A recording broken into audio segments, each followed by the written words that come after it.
Bonjour, mon nom est Sandra Aziz, conseillère d'orientation au Y des femmes de Montréal, et j'aimerais vous parler de l'importance de la communication verbale et non verbale en milieu de travail.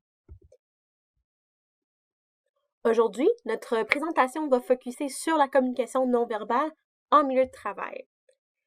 Pour la séance d'aujourd'hui, on va commencer par un petit réchauffement. On connaît davantage sur la pertinence du sujet, les concepts et modèles théoriques derrière tout ce qu'on voit et on observe dans la vie de tous les jours, puis certaines petites activités. Donc, pour commencer, j'aimerais vous demander à savoir comment est-ce que vous comptez avec les doigts de la main. Donc, dans plusieurs pays, ça peut se passer de différentes façons. Par exemple, vous voyez ici un exemple du Royaume-Uni, Amérique du Nord, des exemples ici pour l'Italie, l'Allemagne, l'Espagne et la France, puis un petit exemple ici du Japon, puis enfin un exemple de la Chine. Vous vous demandez peut-être en quoi ces petits exemples peuvent être pertinents.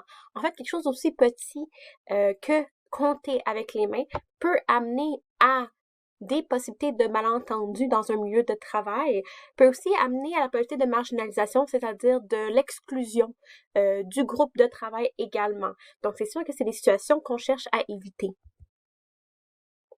Au niveau des termes communs, au niveau de la théorie, donc on parle de qui? Deux entités, donc que ce soit des individus ou que ce soit des groupes. Quoi? Une information qui est transmise, donc et puis enfin comment? Donc la transmission sous différentes formes. En tant que telle, la définition générale de communication, c'est vraiment le partage des messages à travers des différentes modalités par une partie à une autre partie.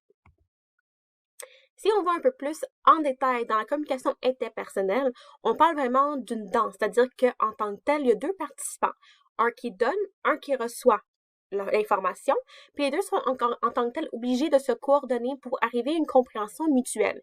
Il existe des règles, des compétences, mais aussi de la flexibilité à l'intérieur de cette communication.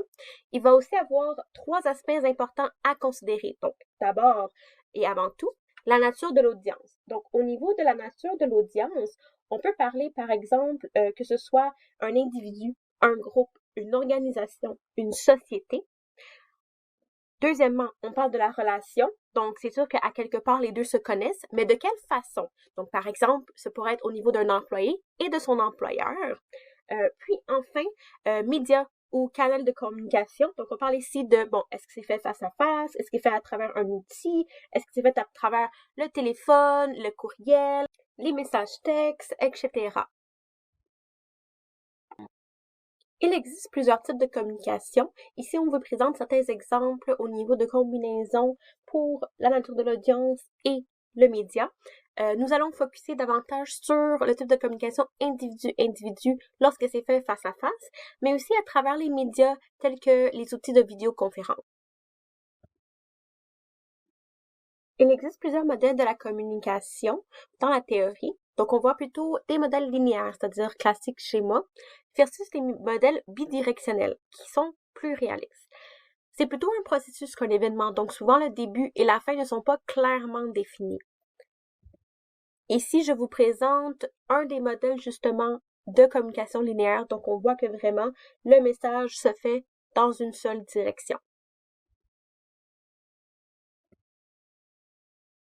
Pour la communication interpersonnelle, on a plusieurs aspects à prendre en considération. D'abord et avant tout, le contexte social, c'est-à-dire vraiment la situation dans laquelle la communication a lieu. Il y a aussi l'identité sociale et la perception sociale. Ici, on parle de comment on se perçoit et comment on perçoit l'autre dans la communication. Il existe aussi plusieurs types de codes. C'est vraiment la façon particulière d'expression d'un message qui a du sens spécial pour certaines audiences. Par exemple, au niveau du langage verbal et non verbal. Puis on parle aussi de représentation, c'est-à-dire ce qu'on dit est une représentation de ce qui est autour de nous. Donc vraiment au niveau de l'information. Et enfin, au niveau de la présentation, pour la façon qu'on présente l'information, va définir la relation entre les deux personnes. Ici, on vous montre justement un exemple de modèle de processus de communication interpersonnelle. Maintenant, j'aimerais vous demander, selon vous, quel est le pourcentage de l'importance de la communication non verbale? Ici, vous allez voir qu'on parle de 7%, 38% ou 55%. Avez-vous en tête une réponse? Donc, vous serez peut-être surpris de savoir que la communication non verbale équivaut en fait à 93%. Donc, premièrement, le 55% pour les expressions faciales, le 38% pour le niveau vocal, c'est-à-dire par exemple le ton, puis enfin, il n'y a que 7% qui est alloué au niveau verbal, c'est-à-dire les mots.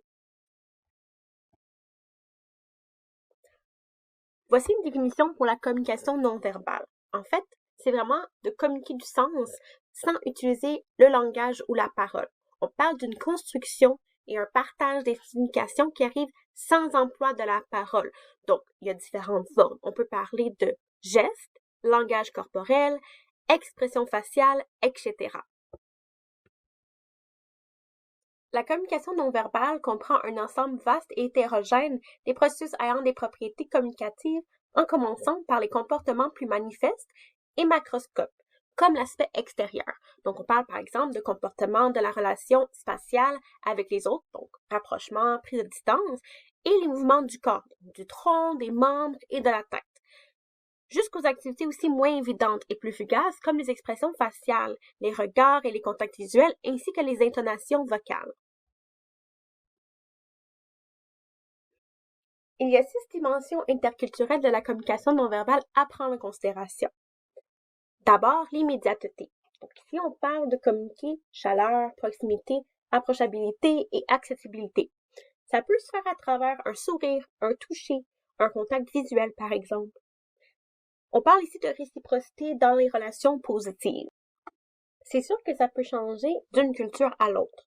Donc, par exemple, des pays qui peuvent être considérés comme des cultures de haut contact pourraient comprendre l'Amérique du Sud, les États-Unis, l'Europe du Sud, de l'Est, ainsi que les pays arabes. Pour les pays de bas contact, on parle de, par exemple, l'Asie, l'Europe du Nord, et enfin, pour les pays de contact modéré, on parle d'Amérique du Nord et Australie.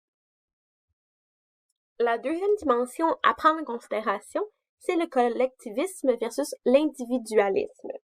Donc, c'est sûr que ça va causer des effets sur la distance, l'expression d'émotions, que ce soit au niveau verbal, non verbal, mais aussi au niveau de la longueur et l'intensité de l'expression des émotions. La troisième dimension se situe au niveau du genre. Donc, c'est au niveau vraiment de la rigidité des rôles qui sont associés au côté féminin versus masculin. Ça peut avoir un impact sur le langage non verbal, mais aussi sur le silence. Quatrième dimension, on parle de la distance du pouvoir. Donc, c'est sûr que ça va dépendre aussi ici de la culture. Des pays qui pourraient être considérés comme bas pouvoir pourraient être l'Austrie, l'Israël, le Danemark, Nouvelle-Zélande, Irlande, Suisse, Norvège, Finlande et Suède. Des pays où est-ce qu'il y aurait une plus grosse distance de pouvoir pourraient comprendre l'Inde, l'Asie, c'est-à-dire qu'il pourrait avoir un peu plus de limites dans les interactions. Peut-être aussi qu'on n'exprime pas de manière transparente nos émotions, nos vraies expressions internes. On parle aussi, par exemple, du Japon, où est-ce qu'on va vraiment voir au niveau du non-verbal des yeux baissés lorsque on veut vraiment montrer qu'on porte attention à la personne, qu'on est d'accord. C'est quelque chose qui est démontré comme un signe de respect. Par contre, ce même comportement pourrait être vu comme de l'insubordination dans les États-Unis. Ensuite, la cinquième dimension, on parle de l'évitement de l'incertitude. Donc, c'est sûr que la valeur du risque et de l'ambiguïté va varier d'un pays à l'autre, d'une culture à l'autre. On parle ici qu'en fait, la liberté peut être égale à l'incertitude, c'est-à-dire que ça peut causer du stress, de l'anxiété quand on est moins conformé, quand on pourrait avoir de l'intolérance face à cette incertitude-là. Des pays où est-ce qu'on présente un peu plus d'incertitude seraient la Grèce, le Portugal, la Belgique, le Japon, Pérou, France, Chili, Espagne, Argentine. C'est-à-dire que dans ces pays-là, on va peut-être moins exprimer nos sentiments. Des pays où est-ce qu'on va avoir un peu plus d'expression de soi, ce sera au niveau de Singapour, Danemark, Suède, Hong Kong, Irlande, Angleterre, Inde, Philippines, les États-Unis, par exemple. Enfin, la dernière et sixième dimension se retrouve au niveau du contexte haut et bas. Donc, ce que ça signifie, c'est vraiment un niveau de présence d'informations non explicites par le contexte physique ou la relation. Donc, par exemple, des pays où est-ce qu'on aurait un contexte haut seraient la Chine, Japon, Corée du Sud, Taïwan, États-Unis, Amérique latine. C'est-à-dire que dans ces pays, on se retrouverait à avoir plus de facilité à comprendre, mais on a besoin quand même d'un contexte pour bien comprendre. Des pays où est-ce qu'on aurait un contexte bas seraient par exemple l'Allemagne, la Suisse, les États-Unis, la Suède, Norvège, Finlande, Danemark, le Canada. Enfin, il y a des pays qui se retrouvent un peu entre les deux, c'est-à-dire qu'il peut y avoir des contextes hauts, des contextes bas. Il n'y a pas vraiment une ligne fixe qui est faite à ce niveau-là. Puis, ces pays-là seraient au niveau de la France, l'Angleterre, l'Italie, par exemple. Voici quelques activités que je vous invite à imaginer, puisqu'on ne les fait pas ensemble en présentiel. Premièrement, à partir d'une émission qui s'appelle A Bright World, on voit ici des exemples de signes qui sont faits, des signes non verbales et des significations différentes dans des pays différents. Donc, premièrement, ici, on voit que la Thaïlande, on a un petit signe qui est fait. En Chine, ce même signe signifie « appelle-moi au téléphone ». Mais en Australie, on parle que ça veut dire qu'on est cool. Ici, en Thaïlande, on voit le pouce se lever. Qu'est-ce que ça veut dire pour vous? Par exemple, en Chine, Royaume-Uni, aux États-Unis, on parle de « bon travail » ou « très bien ». Au Costa Rica, on a un petit signe ici qui est fait. Spécifiquement en Russie, qu'est-ce que ça veut dire? C'est ne pas donner. En Chine, on voit deux doigts levés. Dépendant du sens du doigt, ça va avoir une signification différente. Donc, par exemple, ici, c'est comme un peace. Puis ici, on parle de « je suis si cool », une attitude qui est transmise. Malheureusement, en Australie, ce même signe veut signifier une insulte. Enfin, ici en Allemagne, on voit une poignée de main. Selon le sens de la main, si on voit une main de l'autre personne qui est au-dessus de la nôtre, ça veut dire que la personne aurait une position plus haute que nous. Nous passons au prochain exercice. Vous pouvez vous munir de 2 chaises et un partenaire afin de compléter cet exercice sur la distance. J'invite la première personne à s'approcher avec sa chaise de la deuxième à une distance parce qu'il se sent confortable. Vous pouvez maintenant mesurer la distance entre les deux chaises. La deuxième étape se trouve au niveau vraiment de la deuxième personne qui va s'approcher ou s'éloigner selon son niveau de confort de la première personne. Vous pouvez à nouveau mesurer la distance entre les deux chaises. Selon la mesure que vous avez obtenue, ça signifie des niveaux de distance différentes. Ici, on a des normes nord-américaines, mais les définitions des différents types de distance sont les mêmes partout. D'abord, la distance intime implique une certaine intimité. C'est-à-dire qu'on se retrouve vraiment dans le souffle, la respiration de l'autre. Il peut avoir des odeurs. Ça peut être aussi au niveau de la lutte. Ensuite, la distance personnelle se retrouve vraiment au niveau d'une perception très nette de l'autre. Il y a aussi une relative intimité entre les personnes. Par contre, il y a quand même une limite entre soi et l'autre. La prochaine est la distance sociale. Donc, c'est sûr qu'ici, on n'a pas de contact physique avec l'autre, mais on va quand même devoir élever un peu sa voix pour pouvoir communiquer. Enfin, la distance publique, c'est sûr qu'à ce niveau-là, il faut quand même parler à voix haute pour pouvoir communiquer. On parle d'interactions qui sont souvent courtes durée et superficielles, telles que des conférences. C'est ce qui met fin à nos activités, ainsi qu'à notre présentation.